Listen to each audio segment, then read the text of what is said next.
Fala moçada, tudo bem? Sou a professora Nanda Mota, sou professora de História e hoje eu trouxe um assunto extremamente importante para a gente conversar sobre ele, tá? Mas antes, é claro que eu vou convidar vocês para se inscreverem no nosso canal, para deixar aquele like, um comentário, compartilhar com os colegas o vídeo, tá bom? Dar aquele feedback pra gente também, porque é muito importante, tá?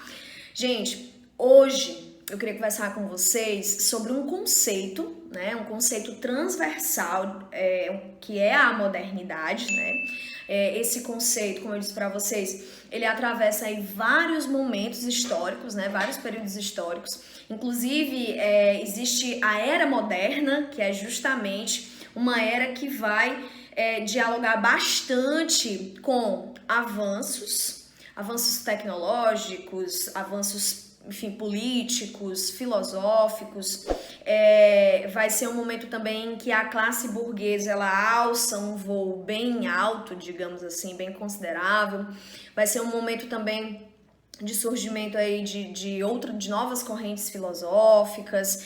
Vai ser o momento do desenvolvimento do iluminismo também, né? Então, como vocês estão percebendo, a modernidade é um conceito que vai costurando aí vários momentos da história, né? Existe aí uma espécie de, como eu falei para vocês, de transversalidade. Falar sobre modernidade é falar sobre um vasto momento, né? Um vasto tempo histórico, digamos assim. Ok? Só que hoje eu vou falar um pouco mais de modernidade dentro do contexto da Revolução Industrial, dentro do contexto da urbanização de grandes metrópoles, da consolidação da urbanização de grandes metrópoles na Europa, né? Vou também procurar tocar em um pouquinho na questão da famosa Belle Époque, tá? Que é um assunto extremamente importante para a gente entender um pouco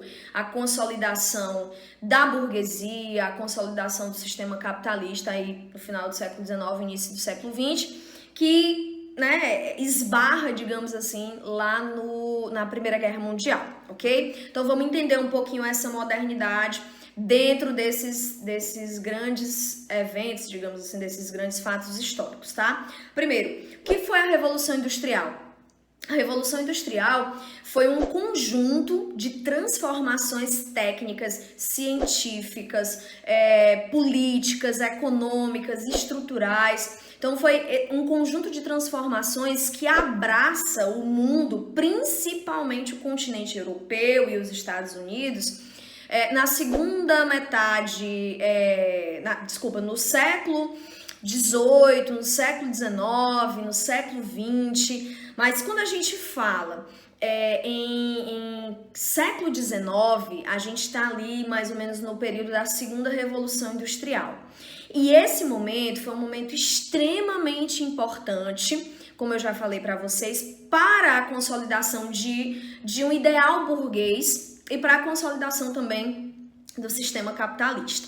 Vai ser um momento em que a tecnologia, o desenvolvimento esse desenvolvimento da tecnologia, o desenvolvimento e os avanços em meios de comunicação, meios de transporte, a revolução da questão da informação também, a produção de jornais, a circulação de informações, de pessoas, de mercadorias, vai impactar em todos os eixos da vida humana, né? Então a gente pode falar aí sobre a questão de mudanças de hábitos e costumes, as mudanças na forma de pensar, na forma de agir, a mudança em padrões, né? Padrões de beleza, padrões enfim, de estética, de arte, de música, né? Então, assim, a Revolução Industrial foi um conjunto de transformações que toca vários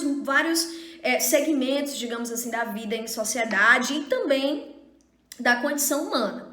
Essa Revolução Industrial, ela começa ainda lá no finalzinho do século, no finalzinho do século XVII, início do século XVIII, ela se arrasta, digamos assim, se desenvolve durante todo o século XVIII, e no século XIX ela dá esse impulso, né? Ela passa por esse impulso que vai aí dialogar com essas inúmeras transformações que eu acabei de citar para vocês, beleza?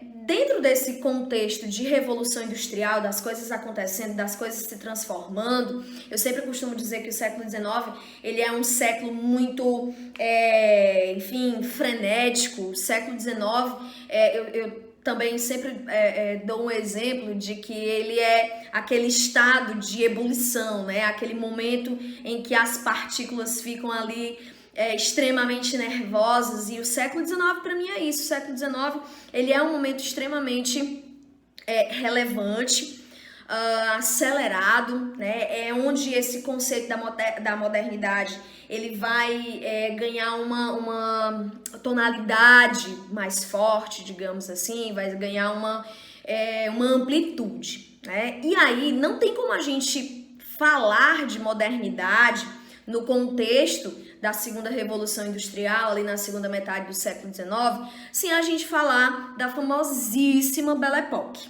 A Belle Époque, ou Belle Époque, né, com esse termo mais afrancesado, e afrancesado não é à toa, né, porque Paris, que é a capital da França, foi o epicentro dessa modernidade, foi o epicentro desse desenvolvimento, né, em todos os eixos aí da vida em sociedade, da vida urbana. Primeiro que a gente vai ter uma consolidação da urbanização, principalmente em grandes metrópoles do continente europeu e também nos Estados Unidos. Essa consolidação, né, essa urbanização, ela vai ser uma das consequências da Revolução Industrial. E a partir dessa urbanização, a gente vai perceber que novos padrões vão ser adotados. E aí, essa Belle Époque, ou Belle Époque, ela acompanha uma espécie de padrão burguês. É uma nova referência estética, que passa pela arte, que passa pela moda, né, que passa pela a vida política, pela vida econômica, né? Então, como eu venho falando repetidamente, né? Vai ser um conjunto de transformações que toca aí vários eixos dessa condição humana, né? Então, a Belle Époque, ela vai impactar a vida, né, e a modernidade no continente europeu e fora do continente europeu também, nos Estados Unidos, como eu sempre estou citando para vocês. E chega inclusive aqui no Brasil, né? A Belle Époque ela vai ser como é que eu posso dizer para vocês, uma espécie de modelo, né, estético, como eu já tenho falado para vocês, uma forma de ser burguês, né?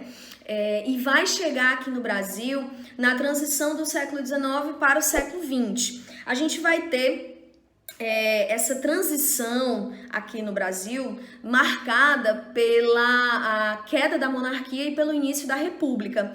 Então, os ideais burgueses, eles casam muito bem com os novos ideais republicanos aqui no Brasil. E essa questão da urbanização, do avanço, né, da tecnologia, do desenvolvimento dos meios de comunicação, do comércio. Gente, uma coisa extremamente importante, a eletricidade. Na Europa, a eletricidade, ela dá uma nova roupagem, né, a vida urbana, a vida política, econômica, social, cultural, estética das pessoas. E aqui no Brasil não vai ser diferente. A gente começa esse apego, digamos assim, a esse afrancesamento, a essa Belle Époque, nos grandes centros urbanos. E aí vai ser justamente naquela virada de século, aonde também, né, vai coincidir com uma mudança política muito importante no Brasil, né? Como eu já citei para vocês, ali a transição do Império para a República, e a gente vai ver isso estampado, né, digamos assim, no Rio de Janeiro, com a famosa revolta da vacina.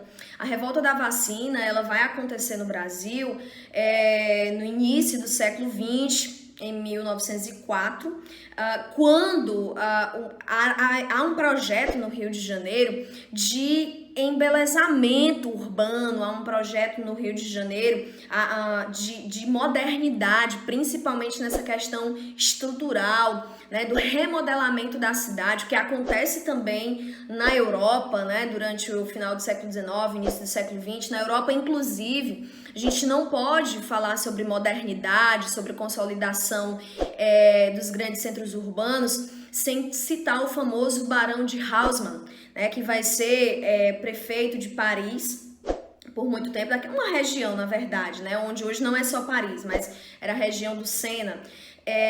Ele vai ser o responsável, né, pelo a grande remodelação ali daquela região. Inclusive, ele é conhecido como o artista demolidor. Ele sai colocando abaixo uma série de ruelas, de prédios, de casas, para dar vida a um novo padrão estético burguês, tá?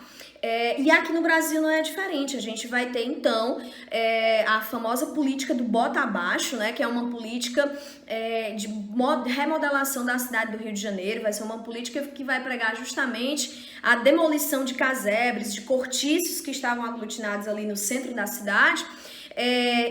E essa política do bota abaixo vai ser também uma política de cima para baixo, digamos assim. Vai ser uma política onde vai impactar diretamente na vida das pessoas mais pobres, que estavam ali nos centros das cidades, mas que são, de repente, enxotados para a periferia, em nome de um projeto de modernização, ok? Então, assim, gente, esse é um contexto extremamente importante, é um contexto onde a gente pode explorar diversos assuntos, né? A modernidade é um conceito extremamente importante, é um conceito onde a gente vai, explorar essa transição aí, essa transição do século XIX para o século XX, aqui no Brasil, transição de modelo político.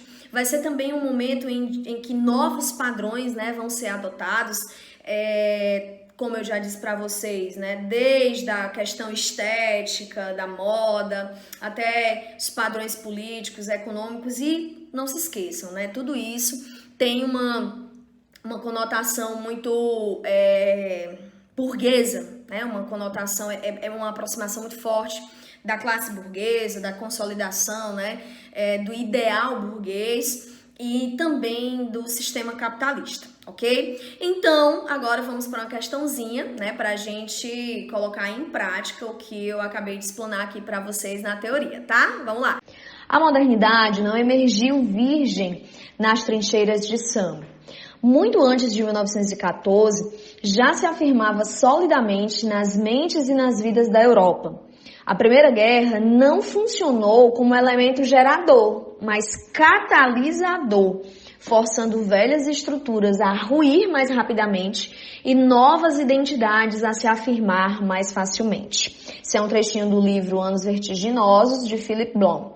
O comando da questão diz o seguinte: partindo da afirmação acima, podemos dizer que as décadas que antecederam a Primeira Guerra Mundial, item A, foram de guerras generalizadas no continente europeu, sem nenhum momento de paz? Falso, né, gente? Nós vimos na explanação do conceito de modernidade, tocando ali a segunda revolução industrial, que principalmente a partir de 1870, que foi o final da Guerra Franco-Prussiana, até 1914, que foi o início da Primeira Guerra Mundial, a Europa experimentou um momento de, um momento de esplendor, um momento de euforia, de desenvolvimento. E a gente sabe que isso só se torna possível se também for unido a um momento de paz, a um momento, enfim, de tranquilidade. Então, item A está falso. Item B, foram de completa estagnação tecnológica. Não preciso nem comentar esse item, né, gente? A aula inteira nós falamos sobre evolução, progresso, etc. Item C, foram marcadas pelo progresso tecnocientífico que viabilizou a modernização dos grandes centros urbanos. Perfeito, gente, essa questão, esse item, na verdade, ele completa, amarra direitinho aí o que nós conversamos na aula. Mas vamos ver os outros. Item D. Não exercem grande impacto sobre as principais capitais europeias, como Paris e Viena. Falso. Nós vimos que Paris, principalmente, foi uma das capitais mais impactadas positivamente, digamos assim, com relação... Aliás, mais impactadas com relação a esses avanços e progressos. Nem sempre positivamente, né? Porque nós também temos um outro lado, uma outra face da Belle Époque, que é um processo de exclusão, que é um processo de aprofundamento de desigualdades sociais. Não especificamente isso é um produto da Belle Époque, mas do sistema capitalista, ok? Item D está errado e, por fim, o item E. Não tiveram nenhum desenvolvimento nas artes. Não, né, gente? Esse item aí, acho que está aí mesmo só para cumprir tabela. Não é um item que contempla em nada a questão. Então, item correto, item C, tá? Um forte abraço e até mais.